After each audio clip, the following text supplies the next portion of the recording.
সকলোকে মোৰ চেনেললৈ স্বাগতম জনাইছোঁ। আজি মই আপোনালোকক দেখাবলৈ লৈছোঁ। আজি আমাৰ অসমী হেণ্ডলুম প্ৰডাকশ্যন চেণ্টাৰত কাটিলোঁ কেইখনমান ৰিহা আৰু চাদৰ। এয়া আপোনালোকক দেখাবলৈ লৈছোঁ। এইখন হৈছে পিয়ৰ টচৰ ৰিহা আৰু বহুত সুন্দৰ হৈছে, সেয়েহে ভাবিছোঁ আপোনালোকৰ লগত শ্বেয়াৰ কৰোঁ। আপোনালোকে নিশ্চয় ভাল পাব।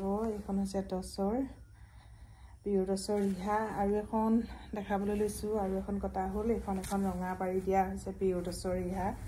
এইখনো খুব সুন্দৰ হৈছে। আৰু এখন কটা হ'ল পিয়ৰ টচৰ চাদৰ, এইখনো আপোনালোকক দেখাইছোঁ, খুব সুন্দৰ হৈছে। যদি আপোনালোকক ল'ব বিচাৰে আপোনালোকে তেনেহ'লে যোগাযোগ কৰিব অসমী হেণ্ডলুম প্ৰডাকশ্যন চেণ্টাৰৰ লগত, গোলাঘাট পুলিবৰ। আৰু এয়া চাওক, কেছটো মই দেখাই দিছোঁ, ইমান সুন্দৰ হৈছে। আৰু এখন মই আপোনালোকক দেখাবলৈ লৈছোঁ। আজি কাটিছোঁ এইখন এখন চাদৰ। যিহেতু সামৰাই নাই, সেয়েহে ভাবিলোঁ আপোনালোকৰ লগত শ্বেয়াৰ